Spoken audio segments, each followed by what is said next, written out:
Hello, good morning, नमस्कार सभी का स्वागत है स्पिरिचुअलिटी मैटर्स अध्यात्म की और मेरे इस चैनल पे। आई होप सब अच्छा कर रहे होंगे, सब अपनी लाइफ को एंजॉय कर रहे होंगे, गीता सत्र का आनंद ले रहे होंगे और गीता ज्ञान से बहुत कुछ सीख रहे होंगे।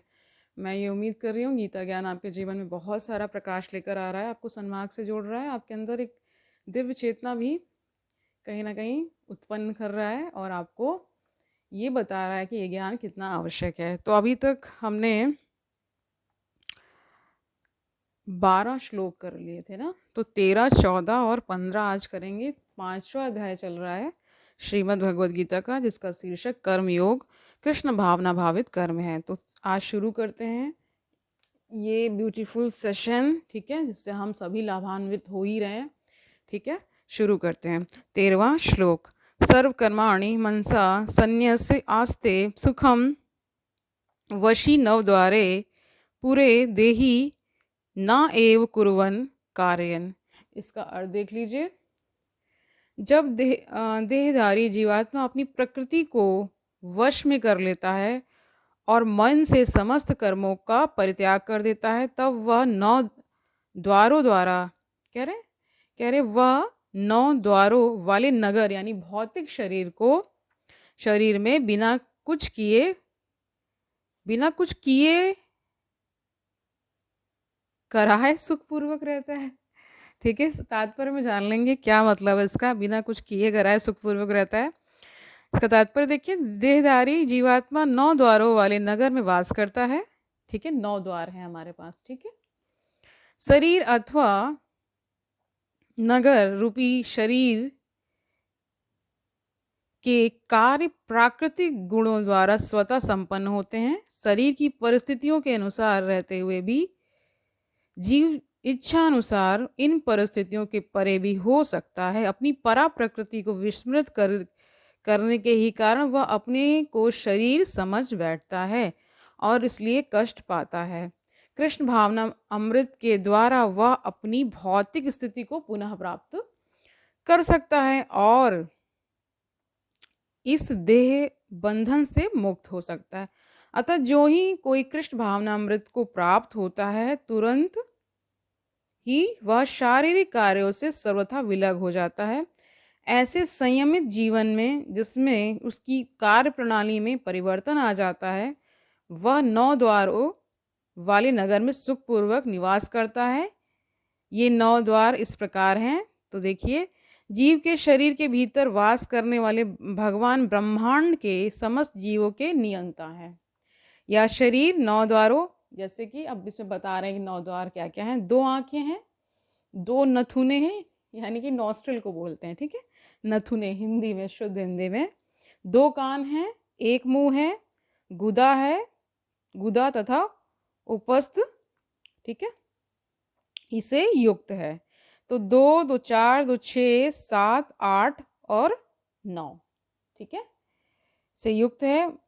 बद्धावस्था में जीव अपने आप को शरीर मानता है, किंतु जब वह अपनी पहचान अपने अंतर के भगवान से करता है, तो वह शरीर में रहते हुए भी भगवान की भांति बता रहे ना, भगवान की भांति मुक्त हो जाता है।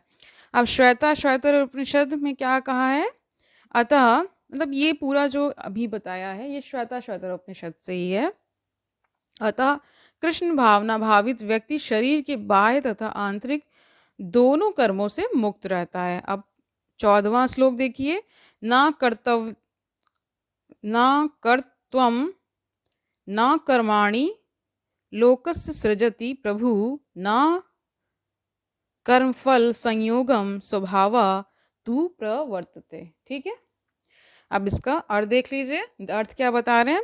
शरीर रूपी नगर का स्वामी देहधारी जीवात्मा ना तो कर्म का सृजन करता है, ना लोगों को कर्म करने के लिए प्रेरित करता है, ना ही कर्म फल की रचना करता है। यह सब तो प्रकृति के गुणों द्वारा ही किया जाता है।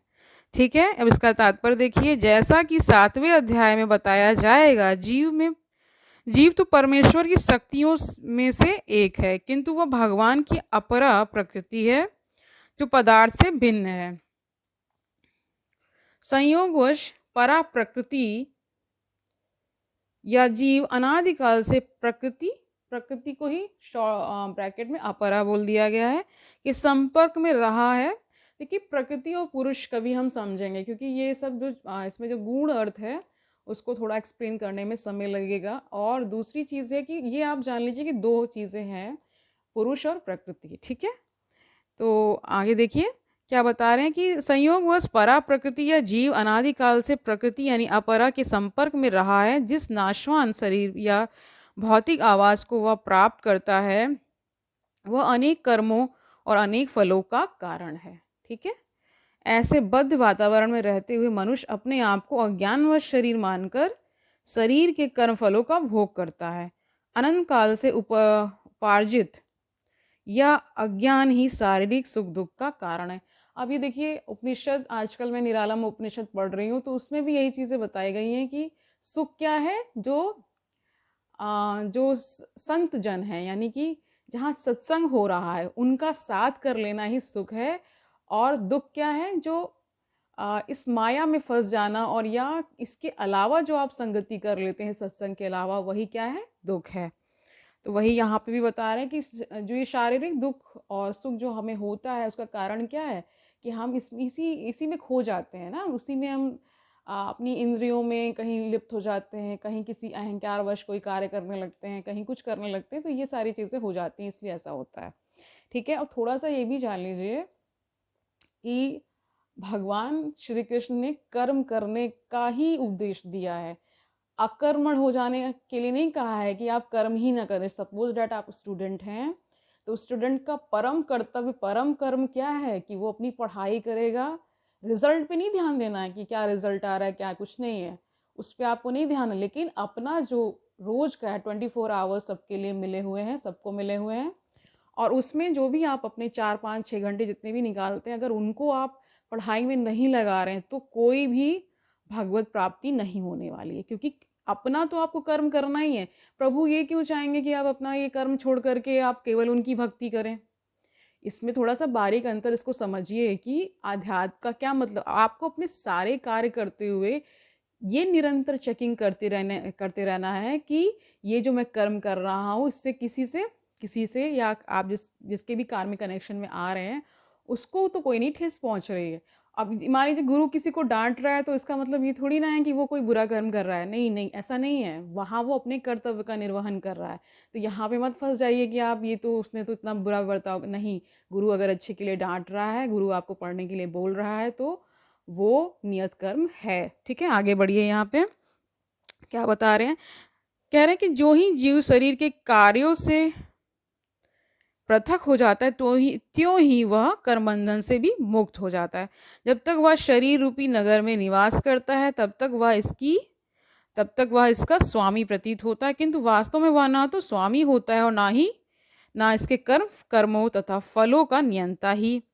या वह तो इस भव सागर के बीच जीवन संघर्ष में रत प्राणी है। सागर की लहरें उसे उछालती रहती हैं, किंतु उन पर उसका वश नहीं चलता। उसके उद्धार का एकमात्र साधन है कि दिव्य कृष्ण भावना अमृत द्वारा समुद्र के बाहर आए। इसी के द्वारा समस्त अशांति से उसकी रक्षा हो सकती है। तो शांति भी तभी मिलेगी जब आप ऐसे कर्म करेंगे, ठीक है।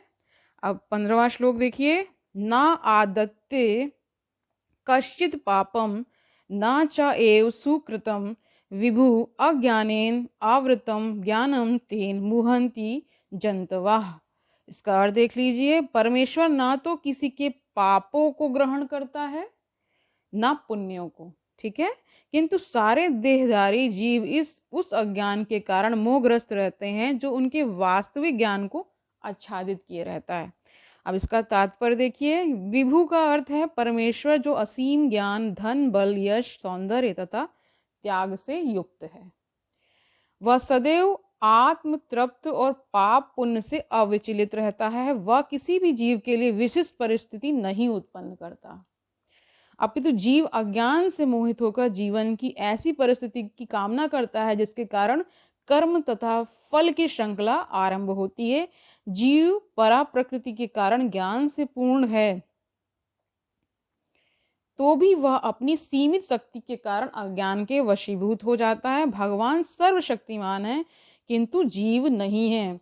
देखिए उपनिषद कुछ और करें, उपनिषद ईश्वर को पृथक कर देते हैं और ब्रह्म को पृथक कर देते हैं ना। इसमें ईश्वर और ब्रह्म में उन्होंने अंतर बताया है, ठीक है, जो आजकल मैं पढ़ रही हूँ उसमें ये बारीकी से बताया गया है कि ब्रह्म तो सर्वत्र है, मतलब वो हर जगह मौजूद है। और जब उसका ही क्या होता है, उसका ही एक तरह से रिफ्लेक्शन क्या है, ईश्वर को बोला गया है। मतलब जब उसको व्यक्त करना है खुद को तो वो ईश्वर का रूप लेता है, ऐसा बताया गया, ठीक है। तो कभी कभी कहीं कहीं पे प्रकृति को ही ईश्वर बोल दिया जाता है, क्योंकि वो वहाँ पे भी बहुत सारी हर चीज़, वहाँ पे प्रिंसिपल्स हैं, वहाँ लॉज चल रहे हैं, जैसे बोलते हैं लॉज ऑफ नेचर होते हैं ना बहुत सारे। तो ये सब कैसे सारा ये सब नियंत्रण हो रहा है, तो प्रकृति ही कर रही है। देखिए प्रकृति में बहुत सारी आपदाएं आती, तो सृजन और क्या होता है, विनाश प्रकृति में निरंतर चलता रहता है। तो एक तरफ तो आपने ज्योग्राफी में भी पढ़ा होगा एग्रेडेशन एंड डिग्रेडेशन प्रोसेसेस।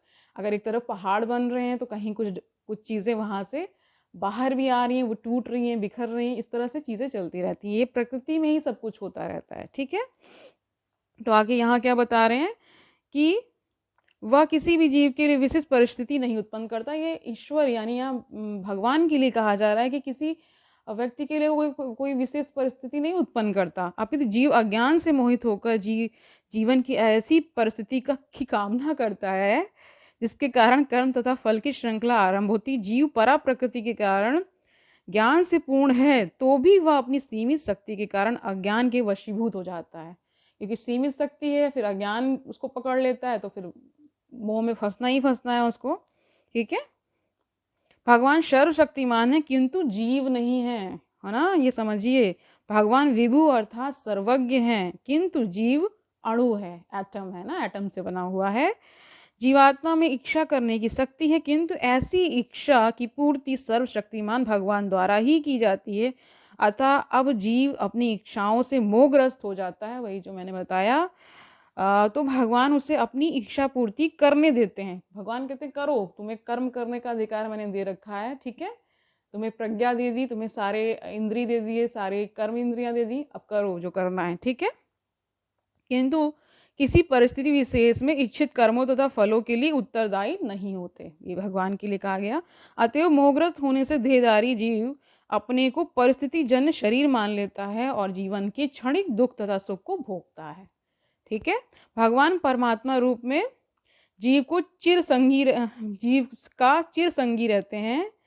फलता वे प्रत्येक जीव की इच्छाओं को उसी तरह समझते हैं जिस तरह फूल के निकट रहने वाला फूल की सुगंध को। इच्छा जीव को बद्ध करने के लिए सूक्ष्म बंधन है। अब ये देखिए, जो इच्छा आपके इसमें डाली गई है ना सिस्टम में, वो इसीलिए है ताकि बहुत सारी इन्वेंशंस, बहुत सारी चीज़ें होती रहें इसी संसार में, ठीक है। वरना तो फिर अगर इच्छा ही नहीं होती तो फिर ये भी इच्छा क्यों उत्पन्न होती कि हमें मुक्त होना है। तो देखिए, किसी भी चीज़ को समझने के और उसको जानने के वेरियस इंटरप्रिटेशंस हो सकते हैं। वही इच्छा जो अन्य चीज़ों में हमें लिप्त कराती है, वो कहीं ना कहीं हमें गर्त में डालती है। प्रभु की इच्छा यानी उस भगवत प्राप्ति की जो इच्छा है, वो भी तो एक इच्छा ही है। तो वो कहाँ ले जाती है, हमें भगवत धाम ले जाती है। तो ये आपको चुनाव करना है, चुनाव हमेशा अवेलेबल है। आपको ये सुनिश्चित करना है कि आपको क्या चाहिए, इस संसार में भटकते रहना है या ज्ञान लेकर के मुक्त हो जाना है। तो ये आप पर डिपेंड करता है। पूरी तरह ईश्वर ने आप पर छोड़ा है, कहीं कोई दबाव, कहीं कोई फोर्सफुल एक्ट नहीं है। आप जो कर्म करेंगे वैसा ही फल आएगा, ठीक है। देखिए आगे क्या बता रहे हैं, कह रहे हैं जिस तरह फूल के निकट रहने वाला फूल की सुगंध को जान लेता है, इच्छा जीव को बद्ध करने के लिए सूक्ष्म बंधन है। भगवान मनुष्य की योग्यता के अनुसार उसकी इच्छा को पूरा करते हैं, ठीक है, उनकी योग्यता के अनुसार होता है। आपन सोची होत नहीं प्रभु सोची तत्काल, ठीक है। अतः व्यक्ति अपनी इच्छाओं को पूरा करने में सर्वशक्तिमान नहीं होता, किंतु भगवान इच्छाओं को की पूर्ति कर सकते हैं। वे निष्पक्ष होने के कारण स्वतंत्र अणुजीवों की इच्छाओं में व्यवधान नहीं डालते, किंतु जब कोई कृष्ण की इच्छा करता है तो भगवान उसकी विशेष चिंता करते हैं और उसे इस प्रकार प्रोत्साहित करते हैं कि भगवान को प्राप्त करने की उसकी इच्छा पूरी हो और वह सदैव सुखी रहे। अतएव वैदिक मंत्र पुकार कर कहते हैं, क्या कहते हैं, भगवान जीव को शुभ कर्मों में इसलिए प्रवृत्त करते हैं जिससे वह ऊपर उठे। भगवान उसे अशुभ कर्मों के लिए में इसलिए प्रवृत्त करते हैं जिससे वह नरक जाए। ठीक है, ये यहीं पे है, हो रहा है सब कुछ। तो यहाँ पे देखिए कौशिक की उपनिषद है, ठीक है, उसमें क्या कहा गया है, जीव अपने सुख दुख में पूर्णतया आश्रित है। परमेश्वर की इच्छा से वह स्वर्ग या नर्क जाता है, जिस तरह वायु के द्वारा प्रेरित बादल। ठीक है, अतः देहधारी जीव कृष्ण भावनामृत की उपेक्षा करने की अपनी अनादि प्रवृत्ति के कारण अपने लिए मोह उत्पन्न करता है। फलस्वरूप स्वभावतः सच्चिदानंद स्वरूप होते हुए भी वह अपने अस्तित्व की लघुता के कारण भगवान के प्रति सेवा करने की अपनी स्वाभाविक स्थिति को भूल जाता है और इस तरह वह अविद्या द्वारा बंदी बना लिया जाता है। अज्ञानवश जीव यह कहता है कि उसके भावबंधन के लिए भगवान उत्तरदायी हैं। इसकी पुष्टि वेदांत सूत्र भी करते हैं। क्या कह रहे हैं वेदांत सूत्र? भगवान ना तो किसी के प्रति घृणा करते हैं ना किसी को चाहते हैं, यद्यपि ऊपर से ऐसा प्रतीत होता है। ठीक है, तो आज के लिए इतना ही रखते हैं। ठीक है, आज के ज्ञान से, आज के सेशन से हमने ये जाना, क्या जाना कि कहीं ना कहीं जो कृष्ण भावनामृत में जीते हैं वो क्या करते हैं, जल्द ही भगवत धाम को चले जाते हैं। ठीक है, हर कर्म की आपको चेकिंग करनी है। भगवान ना किसी से द्वेष करते हैं, ना घृणा करते हैं, ना ही किसी के लिए विशेष स्थिति उत्पन्न करते हैं। आपका अपना चुनाव है, ठीक है, कि आपको क्या करना है। आपको वे यहाँ पे जो इंद्रियों में वसीभूत होकर के कर्म करने हैं या ऐसे भी कर्म करने हैं जो हमें भगवत प्राप्ति करवा दे, तो इस पर आपको आज विशेष ध्यान देना है। कल मिलते हैं, तब तक आनंद से रहिए, सुखपूर्वक रहिए। और यहाँ पे स्पिरिचुअलिटी प्रैक्टिस या अध्यात्म को प्रैक्टिस करने का कहीं भी ये मतलब नहीं है कि आपको सब कुछ त्याग देना है, ऐसा कुछ भी नहीं है। आपको अपना कर्तव्य करते रहना है, जो भी आपका कर्म है वो करते रहना है। ठीक है, जैसे हमारे मैंने इस एग्जाम्पल में दिया है, एग्जाम्पल में बताया है कि अगर आप स्टूडेंट हैं तो आपको पढ़ाई करनी ही करनी है। अगर आप किसी प्रोफेशन में हैं तो आप अपना वो प्रोफेशन प्रैक्टिस करेंगे। आप अगर गृहिणी हैं तो आपको घर के जो कार्य हैं वो सारे करने हैं और कुछ समय ईश्वर की भक्ति के लिए भी निकालना है। प्रभु इससे ही संतुष्ट हो जाते हैं, और जब संतुष्टता तो सबसे पहले खुद को मिलती है, फिर जो भी बाकी का प्रोसेस है। ठीक है, कल मिलते हैं, तब तक क्या करना है आपको, इस पर आज ध्यान मनन चिंतन करना है। जो आज का सेशन है उस पर विशेष ध्यान दीजिए। इसको दोबारा अगर नहीं समझ में आए दोबारा से देखिए, और बार बार इसका जब आप एकांत में बैठ करके इसका मनन चिंतन करेंगे तब आपको समझ में आएगा कि कहाँ से कहाँ क्या कड़ी जुड़ती है। ज्ञान को जो जब तक कनेक्ट नहीं होगा ना तब तक आपको समझ में ही नहीं आएगा। सिर्फ केवल श्रवण करने से कुछ नहीं होने वाला है, उसे प्रैक्टिस में भी लाना है। ये तो मैं हमेशा बोलती हूँ। कल मिलते हैं। हरि ओम तत्सत।